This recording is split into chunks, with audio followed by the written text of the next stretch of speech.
Hi friends, ఆంధ్రప్రదేశ్లో railway work జరుగుతున్న కారణంగా కొన్ని ట్రైన్స్ని టెంపరీగా క్యాన్సిల్ చేశారు. కొన్ని ట్రైన్స్ని రీషెడ్యూల్ చేశారు. కొన్ని రైల్వే స్టేషన్లో కొన్ని ట్రైన్స్కి హాల్టింగ్ తీసేశారు. 17243 గుంటూరు రాయగడ ఎక్స్ప్రెస్. ఈ గుంటూరు రాయగడ ఎక్స్ప్రెస్ గుంటూరు జంక్షన్లో స్టార్ట్ అయ్యి గుంటూరు, మంగళగిరి, విజయవాడ జంక్షన్, నూజివీడు, ఏలూరు మీదుగా ట్రావెల్ చేస్తూ విశాఖపట్నం మీదుగా రాయగడ చేరుకునేది. ఈ 17243 గుంటూరు రాయగడ ఎక్స్ప్రెస్ ఈ నెల 13వ తేదీ నుంచి 19వ తేదీ వరకు టెంపరీగా క్యాన్సిల్ చేశారు.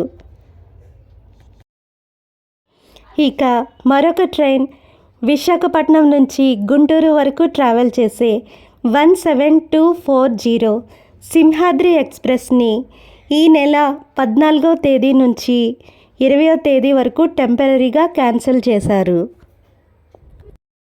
క్యాన్సిల్ చేయబడిన ఈ 17240 సింహాద్రి ఎక్స్ప్రెస్ విశాఖపట్నంలో స్టార్ట్ అయ్యి విజయవాడ జంక్షన్, మంగళగిరి మీదుగా ట్రావెల్ చేసి గుంటూరు రైల్వే స్టేషన్ని చేరుకునేది. ఇక్కడ మనం చూస్తున్న ట్రైన్ నర్సాపురం నుంచి విజయవాడ వరకు ట్రావెల్ చేసే మెము స్పెషల్.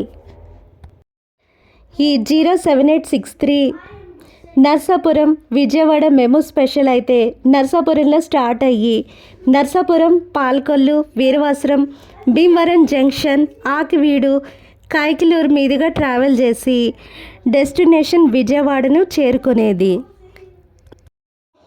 ప్రస్తుతం ఈ 07863 నర్సాపురం నుంచి విజయవాడ వరకు ట్రావెల్ చేసే మెము స్పెషల్ యథావిధిగా రన్ అవుతుంది. కానీ మధురానగర్ రైల్వే స్టేషన్ విజయవాడ వరకు ట్రావెల్ చేయకుండా రామవరపాడులో అయితే స్టాప్ అయిపోతుంది. ఈ 07863 నర్సాపురం విజయవాడ మెము స్పెషల్ యొక్క రూట్ చూస్తే నర్సాపురం, పాల్కొల్లు, లంకల కోడేరు, వీరవాసరం, శృంగవృక్షం, భీమవరం జంక్షన్, భీమవరం టౌన్, ఉండి, ఆకివీడు, పల్లెవాడ, కైకలూరు, మండవల్లి, పుట్ల చెరువు, పసలపూడి, గుడివాడ జంక్షన్, దోసపాడు, వెంట్రప్రగడ, ఉప్పలూరు, నిడమానూరు తర్వాత రామవరపాడు రైల్వే స్టేషన్కి చేరుకుని రామవరపాడు రైల్వే స్టేషన్లో అయితే ప్రస్తుతానికి స్టాప్ అయిపోతుంది. Thank you friends for watching this video.